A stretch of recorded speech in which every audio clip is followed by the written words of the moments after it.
Assalamualaikum warahmatullahi wabarakatuh.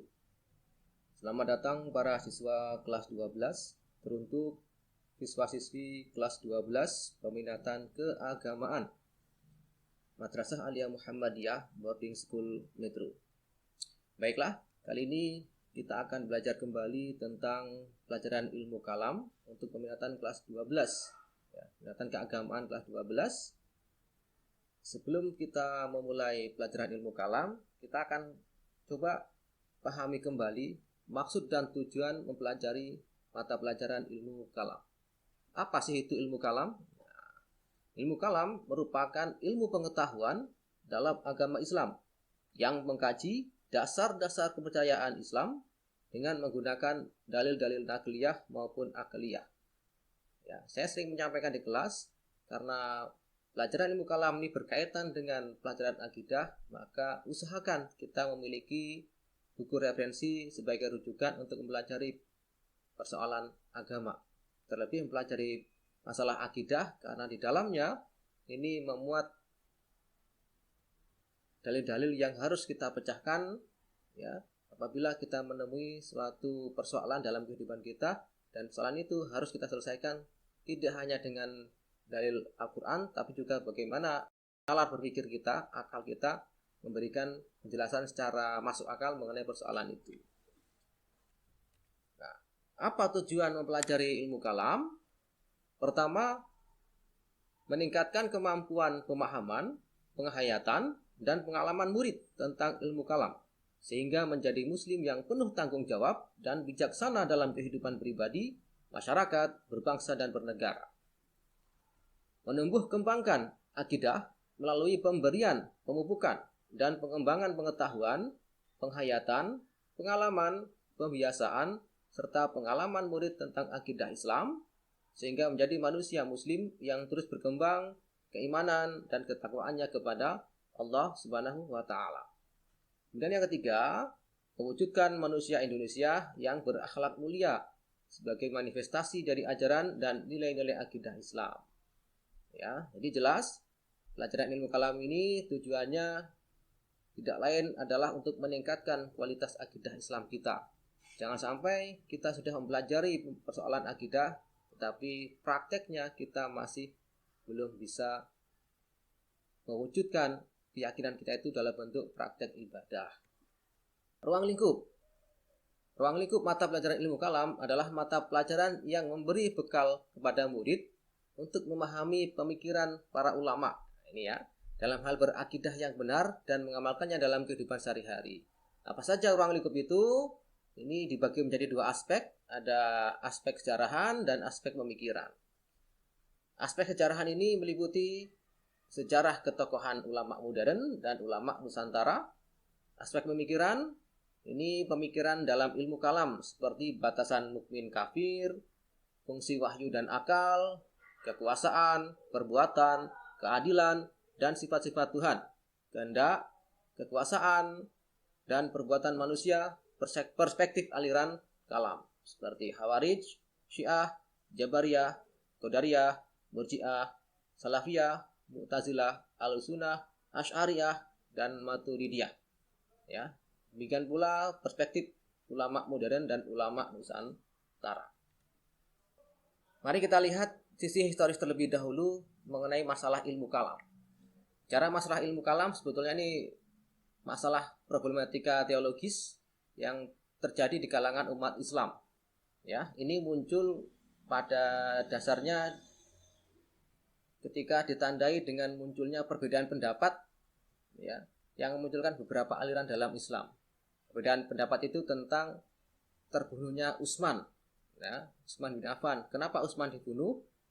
Apakah Utsman ini termasuk orang yang wajib dibunuh karena dosa besar? Terus yang membunuh ini apakah dia termasuk dosa besar? Nah, ini dari beberapa buku sejarah, baik yang berkaitan dengan masalah ini, apakah ilmu kalam ataukah bicara akidah akhlak.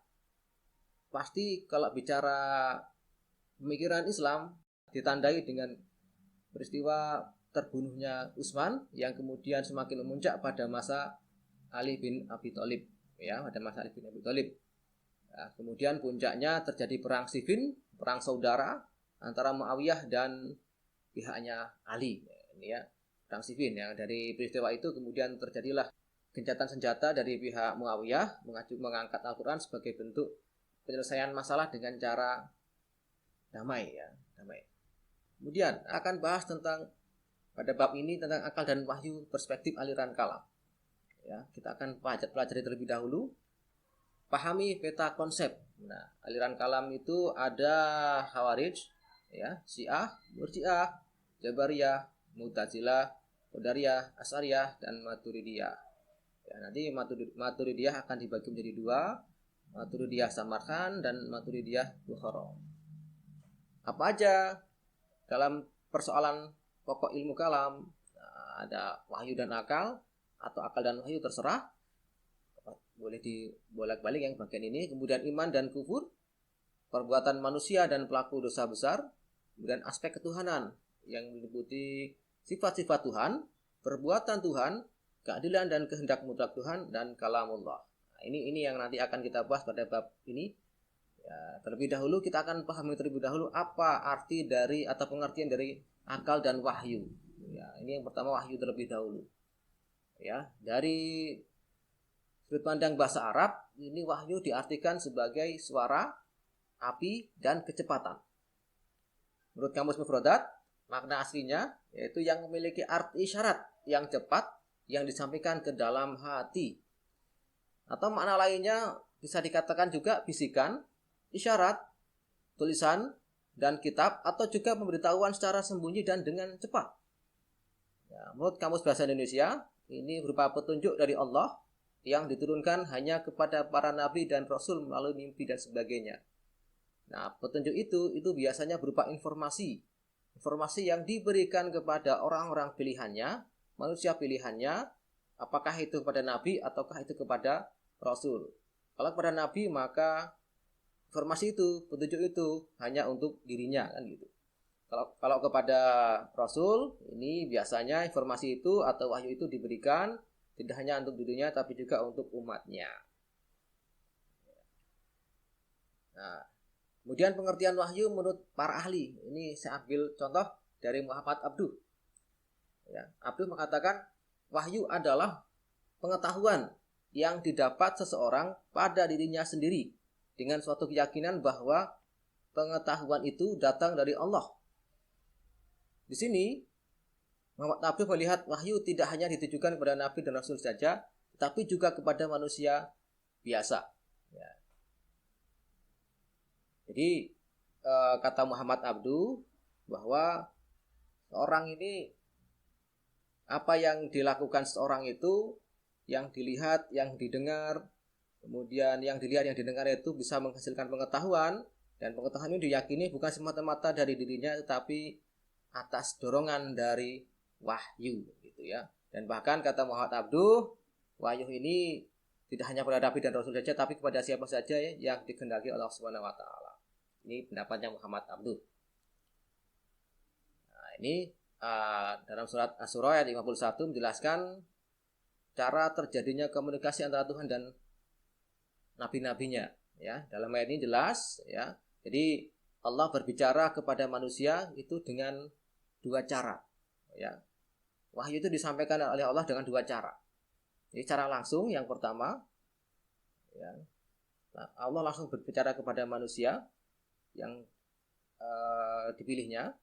Kemudian yang kedua melalui belakang tabir, ya, dari belakang tabir, seperti seolah-olah kita mendengar, ya, mendengar suara di sekitar kita tentang sesuatu hal, padahal suara itu tidak ada seseorang atau makhluk yang menyampaikannya. Ini tanda-tanda bahwa itu ada pesan yang disampaikan. Atau mengirimkan seseorang utusan, ini berupa ya utusan.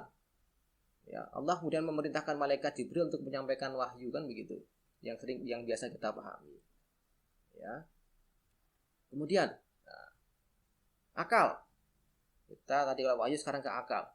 Dalam bahasa Arab, akal memiliki makna memahami dan memikirkan sesuatu, kemampuan memahami dan memikirkan sesuatu. Sesuatu tersebut adalah ungkapan, fenomena, dan lain-lain yang hanya dijangkau oleh panca indera. Ya. Ingat, panca indera itu ya penglihatan kita, pendengaran kita, tangan, kaki, kulit, kemudian mulut, itu semua adalah panca indera yang diberikan Allah Subhanahu wa taala untuk menikmati dunia, untuk merasakan kehidupan dunia. Akal juga dalam Al-Qur'an itu ditemukan sebanyak 49 kali, sekalipun hanya bentuknya fi'il ataupun kata kerja. Ya, jadi ingat kata kuncinya di sini dalam pengertian bahasa Arab, memikirkan sesuatu, ya, apakah itu ungkapan, fenomena atau lain sebagainya yang bisa dijangka oleh panca indera. Jadi apa ya semacam kita memproses data tentang apa yang kita lihat, apa yang kita rasakan, ya, kita proses dalam memori kita, kemudian kita simpulkan apa yang saya lihat hari ini. Ya, contoh, hari ini saya melihat di depan saya ada laptop, ya, ada meja, ada kursi, karena saya bisa melihat, ya, saya bisa mendengar, saya bisa merasakan, kemudian otak akan menyimpulkan ke dalam kita menyimpulkan bahwa ini di depan saya adalah laptop. Misalkan begitu. Nah, menurut istilah pengertian akal atau terminologi, ya, ini kata akal dapat diartikan sebagai daya pikir, ya, ini dari sisi istilah, daya pikir yang memberikan kekuatan kepada manusia untuk merancang dan mengoreksi serta mengukuhkan sesuatu dan menetapkan keputusan di antara berbagai macam hal yang ditemui manusia dalam mencapai apa yang diinginkan. Ya. Jadi, kalaupun daya pikir di sini maknanya adalah anugerah. Ya. Akal ini adalah anugerah Tuhan, Allah Subhanahu wa taala, yang hanya diberikan kepada manusia. Maka syarat orang Islam yang pertama adalah dia berakal. Ya. Kalau manusia itu berakal, maka baginya sanggup menerima beban syariat yang diberikan kepadanya. Syarat yang pertama itu. Ya, jadi dengan adanya akal manusia mampu dimaksimalkan semaksimal mungkin kalau ia mau melatihnya. Ya. Ini ya. Apalagi dengan kemampuan akal ini kita bisa membedakan, merancang, membedakan itu adalah mengoreksi antara benar atau salah, gitu ya. Kemudian merancang, ingin membuat suatu program, itu kemampuan akal, ya. Setelah dirancang, kemudian dianalisa, dikoreksi, ya, kemudian bila perlu dilokakaryakan, diujikan, diseminarkan, kemudian ditetapkan sebagai sebuah teori. Inilah yang kemudian melahirkan pengetahuan. Nah, gitu ya. Kemudian cara epistemologi. Epistemologi ini cabang ilmu filsafat tentang dasar-dasar dan batas-batas pengetahuan. Ini kata akal dapat diartikan sebagai daya berpikir yang ada pada diri manusia untuk memperoleh pengetahuan dengan memperhatikan alam sekitarnya.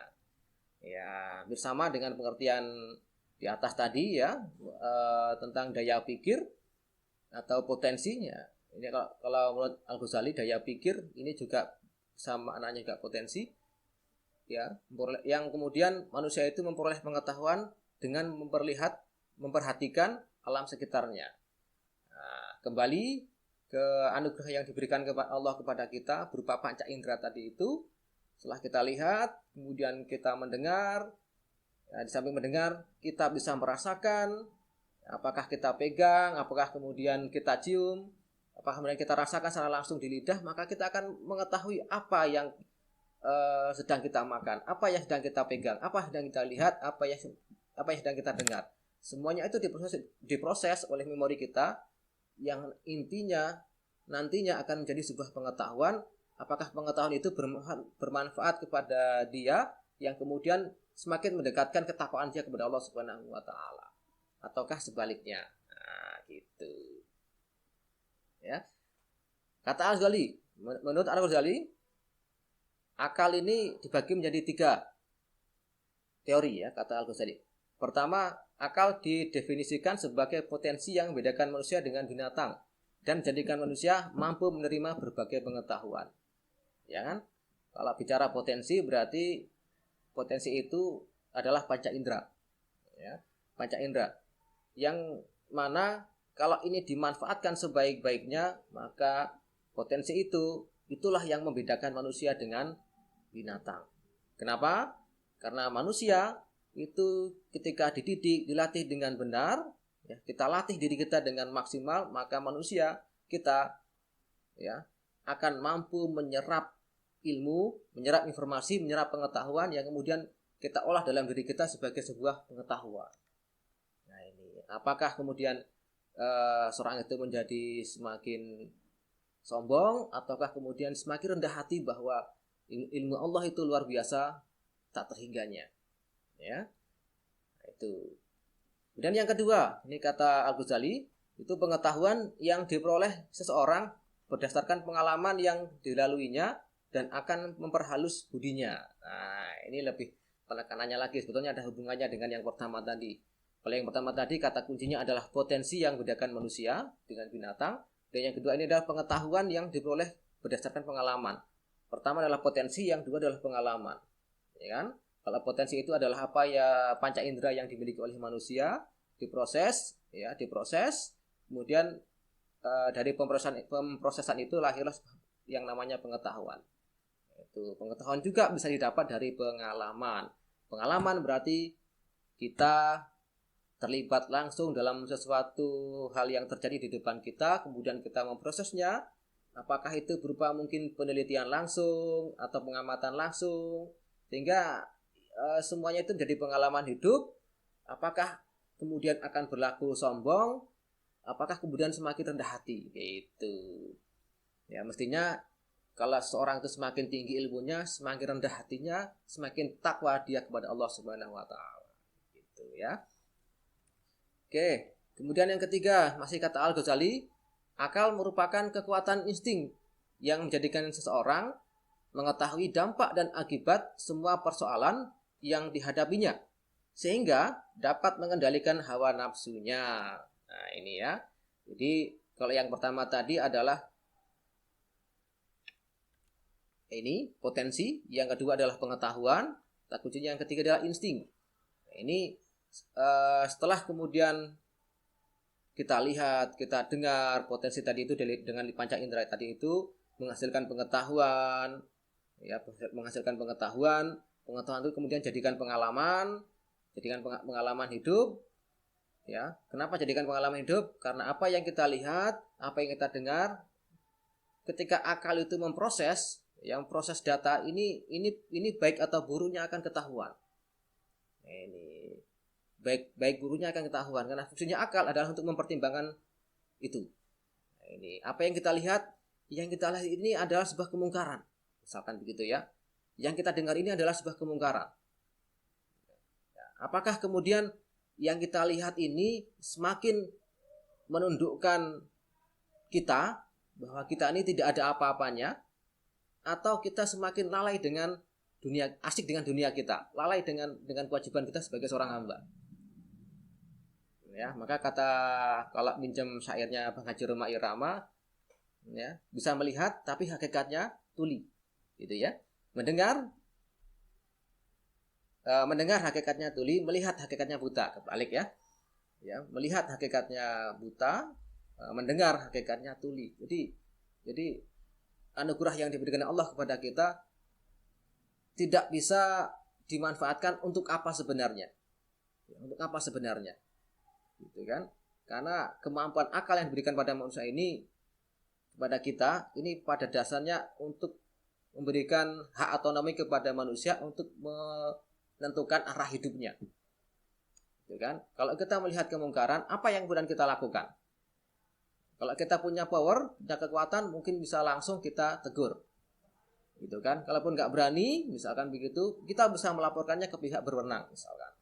Atau kemudian dengan cara apapun, ya, atau ya, yang penting kita ada upaya bagaimana tindakan di depan mata kita ini bisa selesai. Ya, apakah diam saja kemudian tidak melaporkan, atau berdoa dalam hati, dan seterusnya, seperti itu. Itu ya. Nah, kemudian dengan pilihan tadi itu manusia apakah kemudian mengedepankan akalnya ataukah mengedepankan nafsunya? Ya. Ingat, akal adalah potensi yang membedakan manusia dengan binatang. Kalau akal yang difungsikan dengan maksimal, maka kekuatan yang luar biasa akan mampu diciptakan oleh manusia. Ya kan? Apa contohnya? Banyak sekali. Ya, teknologi di depan mata kita itu bagian dari produk akal. Ya, bagian dari produk akal. Dengan akal juga manusia mampu mengelabui manusia. Orang pintar tapi minteri bahasanya gitu. Banyak sekali kasus demikian. Ya, kalau minjem contoh yang ada di film Ramayana itu, ya, Mahabharata, jadi seorang tokoh antagonis, saya lupa namanya, yang kemudian mempergunakan akalnya untuk membuat fitnah, gitu kan?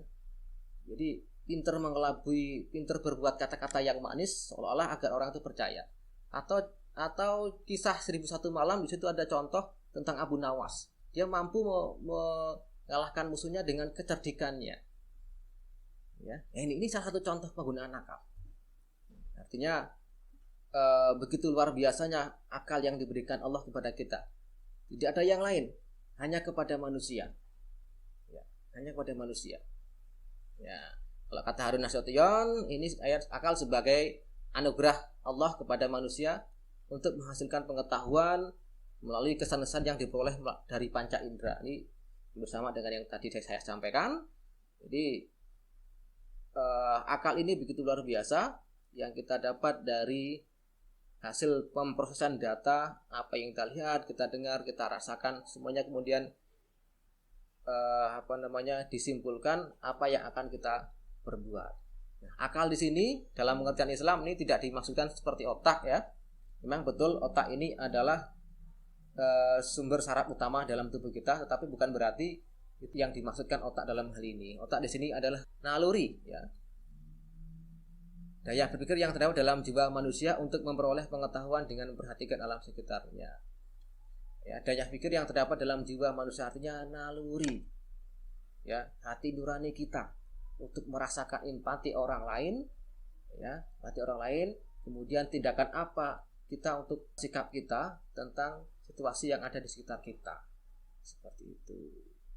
Jadi kesimpulannya, akal yang terdapat dalam diri manusia ini merupakan suatu daya yang dengannya manusia dapat hidup bermutu dan dinamis karena tingkah laku dan perbuatan manusia atas dasar pengertian atau pengetahuan dan motivasi untuk mencapai tujuan yang dikehendaki. Nah, jelas ya. Jadi fungsinya akal begitu luar biasa.